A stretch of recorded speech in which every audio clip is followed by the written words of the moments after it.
Bonjour et bienvenue dans l'Almanach des Faits Célestes. Je suis Clément Rion, chroniqueuse astronomie qui vous emmène de semaine en semaine, ou plutôt de phase lunaire en phase lunaire, vous préparer à voir ce que vous allez voir dans le ciel et savoir ce que vous ne verrez pas.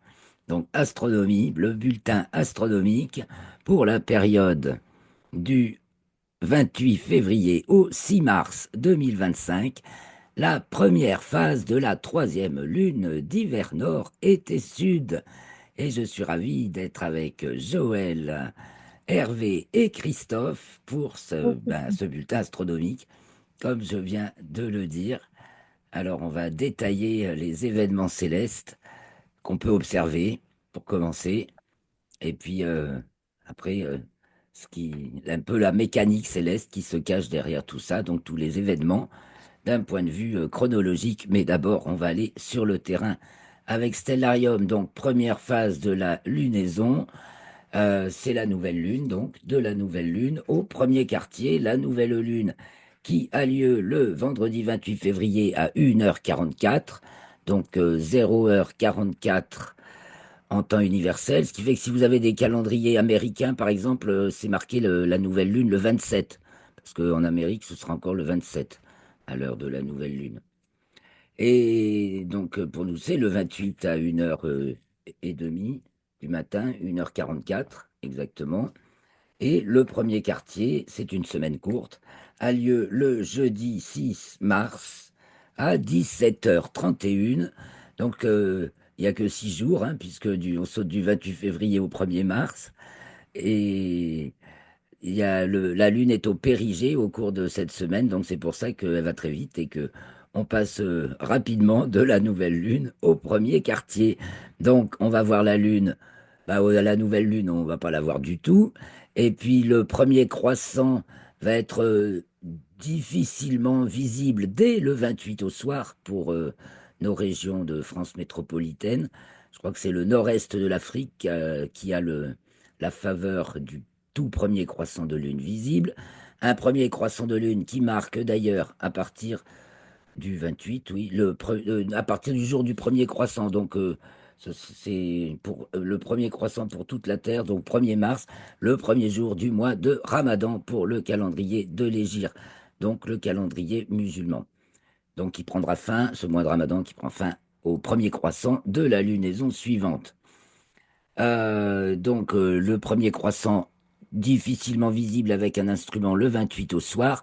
Et puis, évidemment, à partir du 1er mars, il est visible et il va accompagner Mercure qui sera visible. Donc, dès le 1er mars, bien sûr. La nouvelle lune est conjointe à Saturne, mais ça ne se voit pas. Donc, premier croissant, 1er mars, avec Mercure. Il y aura aussi, bien sûr, Vénus, à laquelle le croissant un peu plus gros est conjoint le 2 mars, donc dimanche 2 mars.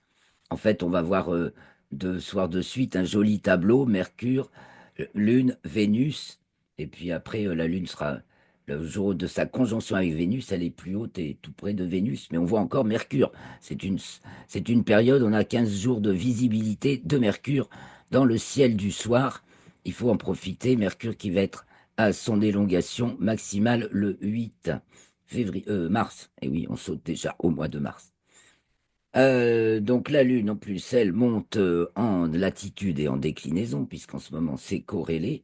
Donc on va la voir chaque jour, quand elle culmine, elle passe de plus en plus haut. Et puis pour n'importe quelle direction où vous la voyez dans le ciel, ben, chaque jour, elle est un peu plus haut aussi. De même que le Soleil, d'ailleurs, puisque de jour en jour, pour nous dans l'hémisphère nord, sa course grandit et il monte de plus en plus haut pour sa culmination. Alors la Lune, je continue, elle monte, elle monte, elle monte, elle est donc conjointe à Vénus le 2, elle est conjointe à Uranus le 5, et donc on verra pas Uranus, sauf avec un instrument, bien sûr. Donc un gros croissant de lune en plus déjà. Et puis bah, c'est le coin où il y a les Pléiades, donc elle est conjointe aux Pléiades, elle est conjointe à Jupiter, et nous arriverons au premier quartier. En fait, elle est conjointe à Jupiter pour le premier quartier. Nouvelle lune conjointe à Saturne, premier quartier conjoint à Jupiter. À part ça, comme petit événement planétaire. Bah, on a une conjonction Mercure-Neptune. Mercure est conjointe à Neptune. Mercure qui avance vite sur l'écliptique dépasse Neptune qui n'est pas visible, mais elles sont toutes proches. Donc pour avoir Mercure le dimanche 2 au soir, eh bien, on aura Neptune en fait juste à côté à droite, mais ça se verra pas. Et puis donc c'est le carré du Soleil à Jupiter. C'est donc le mardi, qu'est-ce que je dis? Soleil, carré, Jupiter, dimanche 2, donc au milieu de la semaine. En fait, si on considère les différents référentiels, c'est-à-dire dans le plan équatorial, c'était le 22 février. Dans le plan écliptique, celui qu'on retient pour dire c'est la quadrature est de Jupiter, c'est le 20, je viens de le dire, le 2 mars, 2 mars.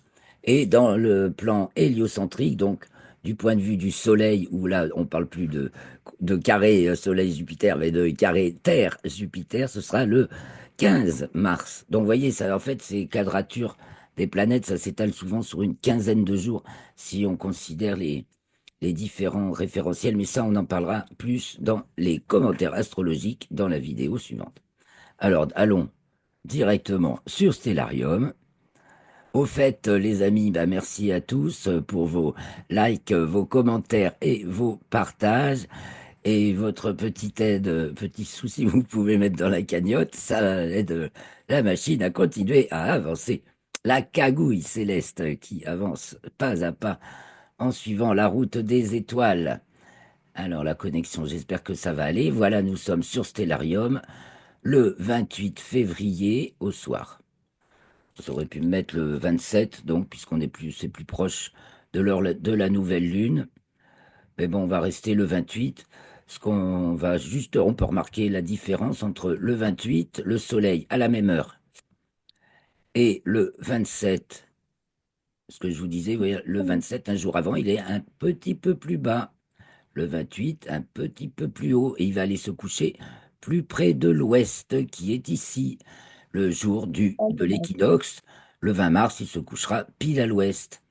Alors, comme c'est la nouvelle lune, le 28, vous voyez, la lune n'est pas loin, elle est là. Je trace l'écliptique, on voit que le soleil et la lune sont sur la même trajectoire. On voit que la lune passe à son nœud ascendant, là elle est pile dans le plan de l'écliptique. Claire, on ne voit pas On n'a pas Stellarium. d'image. J'ai pas partagé, On n'a mes pas Je petits vois. d'image. amis, merci. Qu'est-ce que j'ai fait? Ouais, je n'ai parlé, je l'ai pas fait. Bon, ben, je recommence. Ah, Alors, parfait, voilà. voilà. Ouais. Alors, enfin, merci de me l'avoir signalé. Encore une fois, c'est quelque chose. Alors, Voilà, ben, c'est je bon. reprends. Alors, j'enlève ça. J'enlève triptyque. Je vous montrais le soleil, donc à son couchant, le 28 au soir. On est bien le 28 là. Ah non, on est déjà le 1er mars. Ah ouais, c'est pour ça que la Lune est si loin du soleil.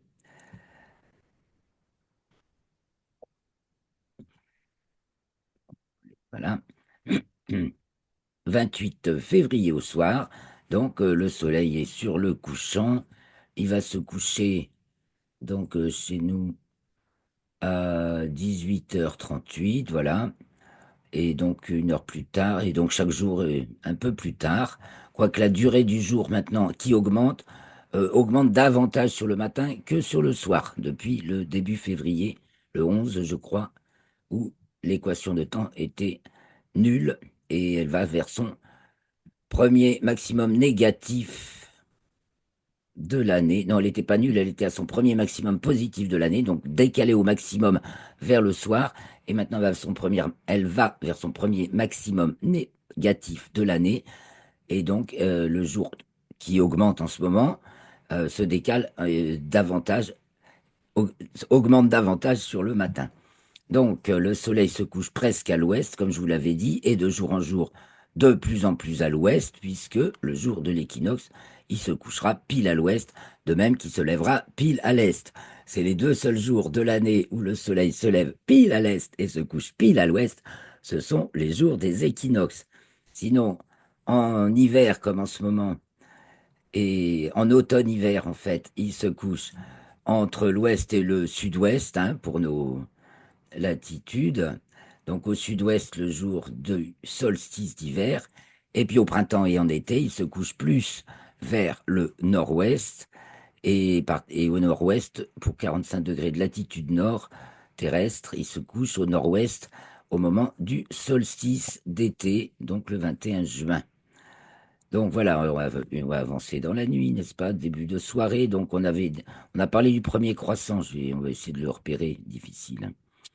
On va chercher la lune au moment du premier croissant. Voilà. Et on va même, vous voyez, donc elle est tout près du soleil. Je vais mettre un paysage océan pour ne plus voir du tout de relief ni de végétation. Un horizon parfait, dégagé, qu'évidemment, si vous montez sur une hauteur, voilà. Donc la Lune est tout à fait, enfin, en très très fin croissant et noyé dans la lueur solaire. Le 28 au soir, le croissant n'est même pas de 20%. Et on peut le choper, voilà, on va le choper une demi-heure après le coucher du soleil avec des jumelles à 1 degré au-dessus de l'horizon. Et il est conjoint à Saturne totalement invisible. Et il est conjoint et pas loin de Mercure le lendemain. Donc je passe au 1er mars. Ah, ça va toujours trop vite.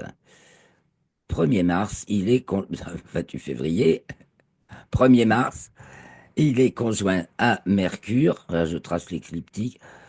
Voilà, ça se passe à quelle heure la conjonction à Mercure? Elle est à 5h19 le samedi 1er mars.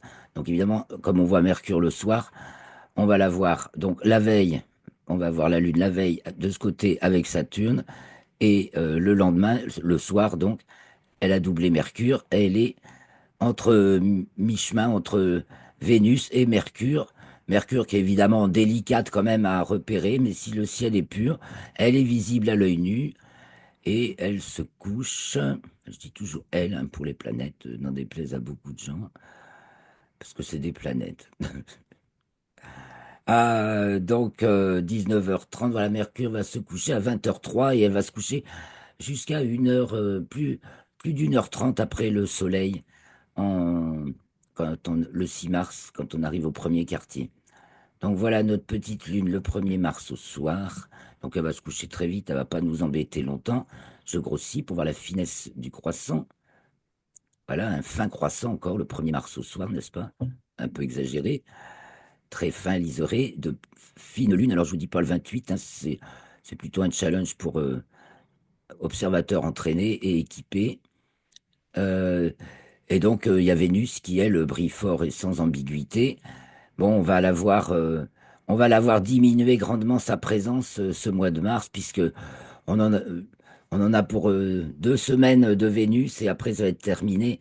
Enfin, on arrivera presque à la voir parce elle est en latitude nord très haute, donc ça va être très avantageux pour nous dans l'hémisphère nord. Et même au moment de sa conjonction avec le Soleil, elle sera 6 degrés au-dessus, ce qui fait que les observateurs entraînés arriveront à la voir juste avant, juste pendant et juste après et même pendant la conjonction au Soleil. Il faut faire attention quand on observe le Soleil, hein. Protection adaptée. Donc sinon, rien du tout. Protection adaptée ou projection. Donc, nous sommes là le 1er mars au soir. Le 2 mars, le croissant a grossi, il est plus haut dans le ciel, il va se coucher plus tard, il a dépassé Vénus. Donc, voyez, c'est devant la constellation des Poissons. Alors, je me centre sur la Lune maintenant. Nous allons la suivre de soir en soir, puisque en première phase de la lunaison, on a la Lune qui se couche en première moitié de nuit. Elle se lève dans la matinée, elle culmine dans l'après-midi et se couche en première moitié de nuit, et ceci est chaque jour, en grosso modo, une cinquantaine de minutes plus tard que la veille, mais ça peut être seulement 20 minutes, ça peut être jusqu'à 1 heure et demie.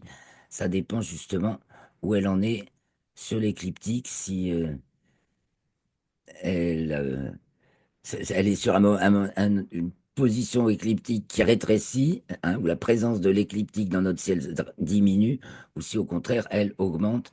Donc l'écliptique, la présence sur l'écliptique diminue des signes Cancer à Sagittaire et elle augmente des signes Capricorne à Gémeaux. Et bon, ça se traduit aussi en termes de constellation. Bon, je continue. Le 3 au soir, la Lune est devant la constellation du Bélier. Un croissant plus gros, bien sûr. Je grossis un peu, hein. Donc c'est toujours du côté de l'ouest, hein. Je repère un peu ouest, ouest, sud-ouest, de plus en plus haut chaque soir. Le 4, elle avance devant la constellation du Bélier. Elle n'est pas loin d'Uranus. C'est là que on va la voir. Donc, enfin, on voit pas Uranus. C'est à remarquer le 4 et le 5, enfin, à remarquer.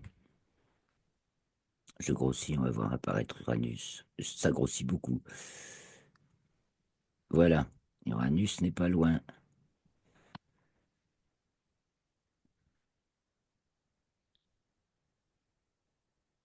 Je dézoome un peu. Donc, le 4 au soir, vous avez Uranus qui forme presque l'angle d'un triangle entre le croissant de lune et les Pléiades.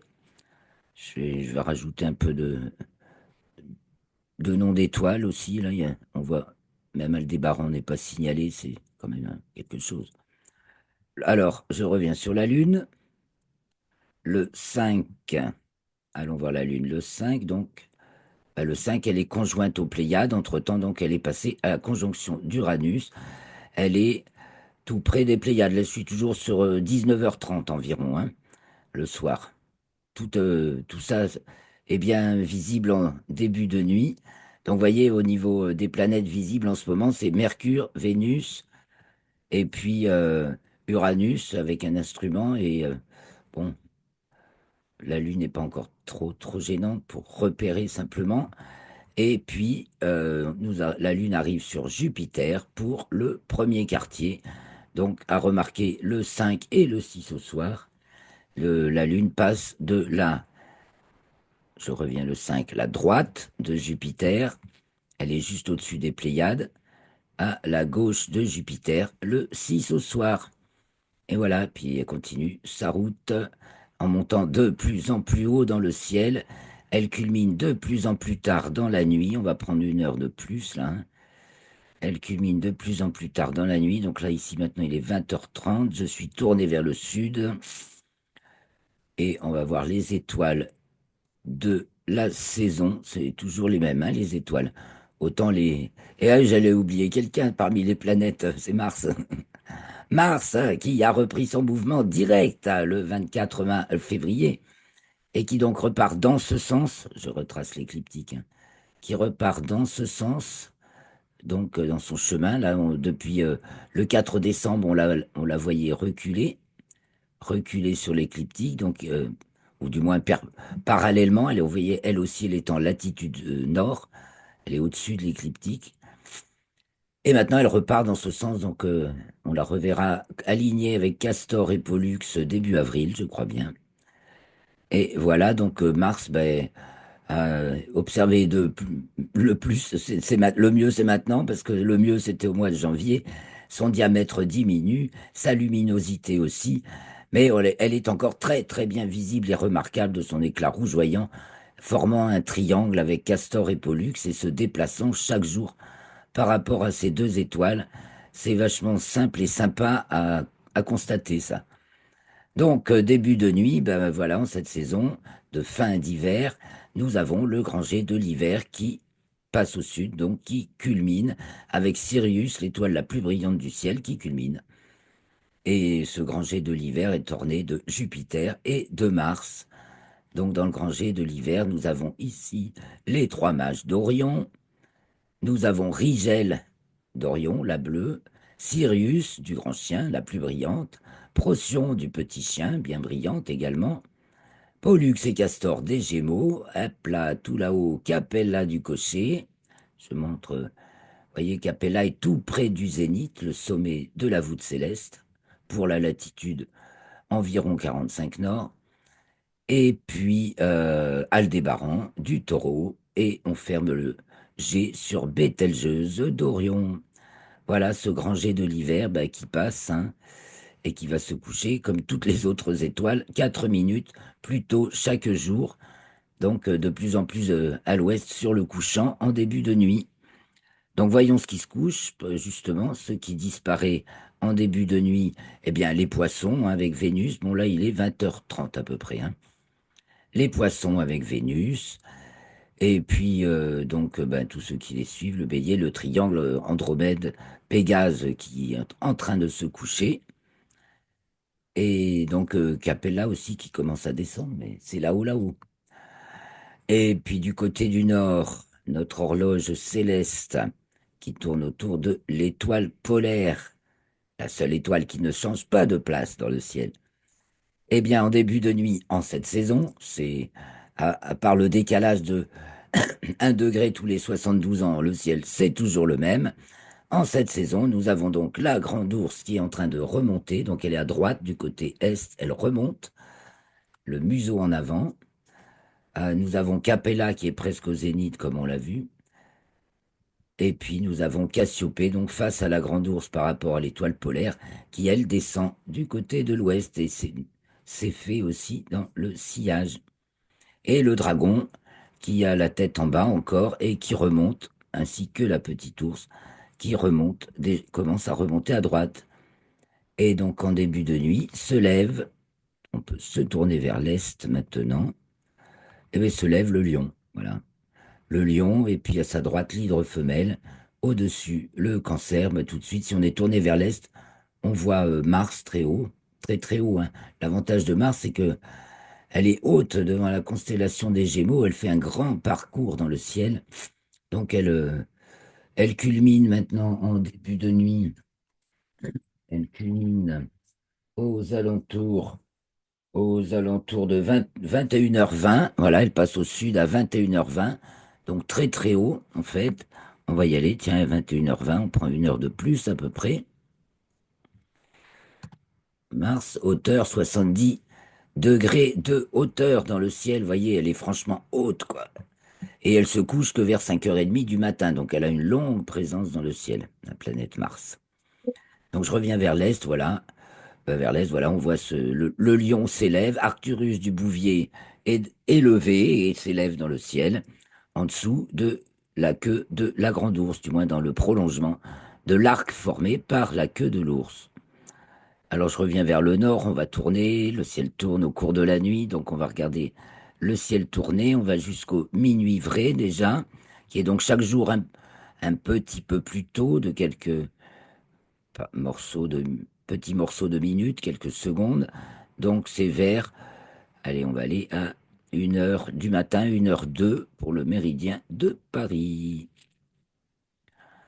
Voilà, donc au milieu de la nuit, donc c'est le milieu de la nuit. Eh bien, la grande ours est là-haut. Ouah, ouah. Elle plane sur le dos, tout en haut du ciel, et le museau pointe déjà vers l'ouest, donc commence déjà à basculer vers l'ouest, descend, tandis que la queue continue à monter. Tout en bas, Cassiopée arrive tout en bas, sa culmination inférieure, et Céphée là, vient juste de la passer, voilà. Tandis que le dragon et la petite ours sont à 3 heures, c'est-à-dire à droite de notre horloge. Du côté de l'ouest, en milieu de nuit, ben, disparaissent, s'en vont les Gémeaux, voilà. Orion se couche, et le taureau et le cocher, Orion et la licorne et Sirius s'en vont se coucher. Au-dessus, on a les Gémeaux qui descendent tout droit comme ça, c'est marrant. Et bon, qui sont pas encore couchés, je vous ai dit que Mars se couchait vers 5h30. Donc en milieu de nuit, culmine, donc qui sont à l'opposé du Soleil en ce moment, le lion qui trône, hein, le lion traverse le ciel en ce moment en milieu de nuit. Et puis dans son sillage, ben, il y a la Vierge avec l'étoile Spica. Et du côté de l'Est, alors un peu plus tard, pas bien tard, va apparaître Antares du Scorpion au sud-est à 3 heures du matin. Tandis que s'élève le triangle, le grand triangle de l'été, Vega, Deneb, et 1 heure plus tard, Altaïr de l'Aigle, voilà, qui se lèvent, elles aussi, comme toutes les étoiles, 4 minutes plus tôt que la veille. Voilà, et ben, on peut aller jusqu'au petit matin. Il n'y a pas spécialement d'étoiles filantes euh, annoncées. Enfin, il y a toujours des surprises dans le ciel, surtout qu'il y a tellement de débris spatiaux aussi qui font des étoiles filantes maintenant. Et alors, il y a beaucoup de lancements spatiaux hein, prévus ces temps-ci. Je finis là. J'ai alors 5 heures du mat, 6 heures du mat. Le ciel commence à s'éclairer. Le Sagittaire vient de se lever. Voilà. Et le grand triangle de l'été, les trois belles de l'été, s'élèvent en fin de nuit du côté de l'Est. Voilà. Alors, je reviens un peu vers vous.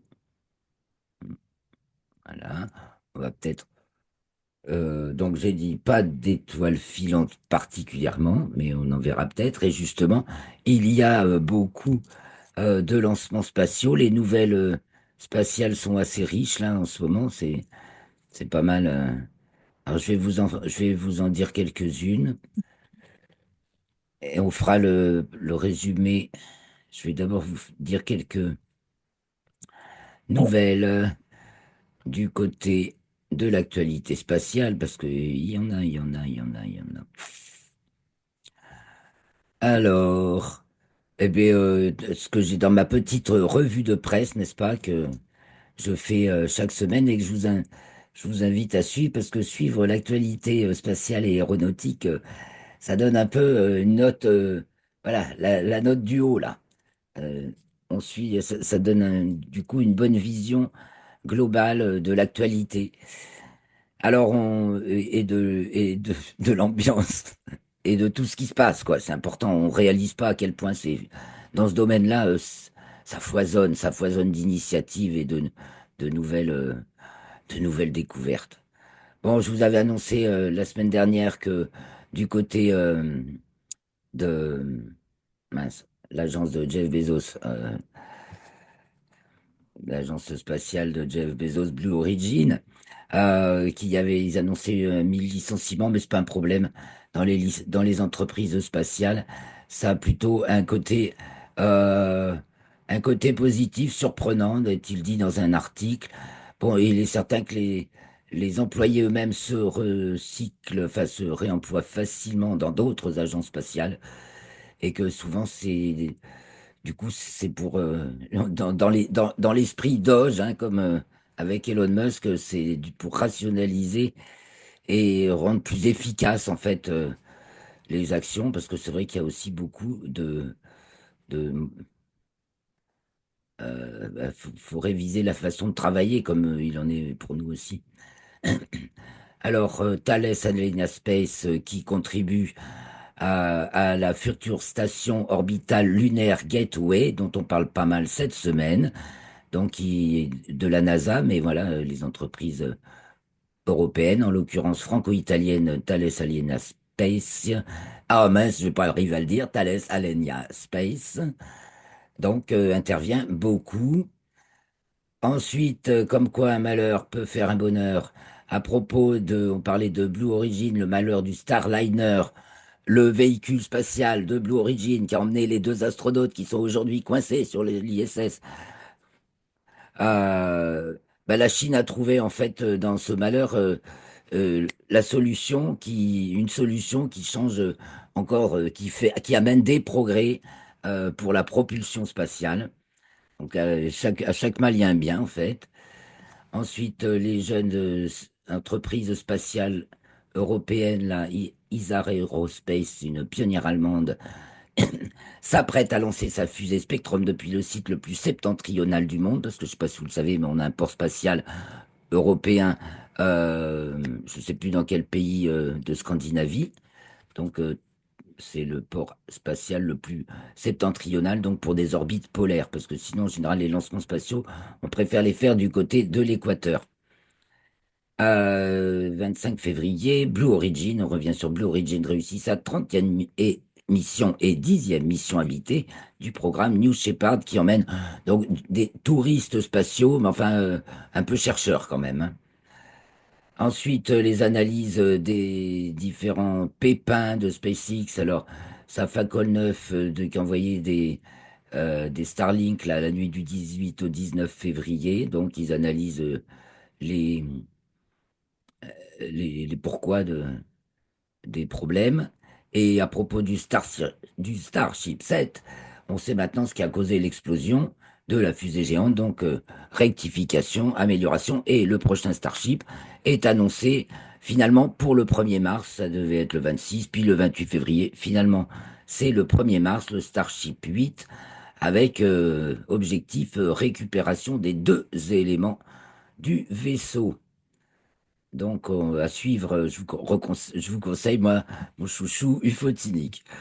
Au niveau des grands télescopes terrestres et télescopes spatiaux, on a aussi un- une collaboration franco-mexicaine très fructueuse, puisqu'elle donne elle travaille sur un télescope qui s'appelle Colibri, un télescope terrestre, mais qui est capable de changer de cible très très vite. Donc, intérêt, s'il un truc extraordinaire est signalé dans un coin du ciel, hop, ce gros télescope est capable de se pointer très très rapidement dessus. Ensuite, on parle aussi de SpherX, télescope spatial pour cartographier l'invisible, c'est-à-dire en infrarouge, sur un excellent article sur citédelespace.com. C'est un partenaire un peu qu'on aime bien, nous, dans la région toulousaine. D'ailleurs, ça nous arrive de travailler pour des animations d'astronomie avec la Cité de l'Espace. C'est toujours un plaisir et on les connaît mieux et ça donne envie. Et ça donne envie de parler d'eux et d'apprécier la qualité des articles sur le site. Et puis encore, bon, une exoplanète rare enfin, de notre connaissance, de type Neptune, ultra chaude, dont les mystères dont les propriétés atmosphériques et météorologiques sont dévoilés par James Webb Telescope. James Webb Telescope, justement, certains titres s'inquiètent d'une coupe, pareil, un budgétaire de 20%. Euh, Après, le même article dit, soyons justes, ces 20% de baisse du budget alloué au JWST n'ont pas de rapport avec l'actuelle administration. Il s'agit à la fois de la conséquence de prévisions trop optimistes dans les budgets initiaux, on dit toujours ça va pas être cher, puis c'est quand même plus cher, et des coûts opérationnels du télescope en 2011 et de la situation inflationniste de l'économie nord-américaine. Donc ils font un grand article, puis après ils vous disent que finalement non, c'est pas forcément dû à l'administration actuelle. Donc on reparle de la Gateway, la station orbitale lunaire, et puis alors les derniers scoops, c'est Elon Musk qui a annoncé qu'il voulait désorbiter au plus vite la Station spatiale internationale.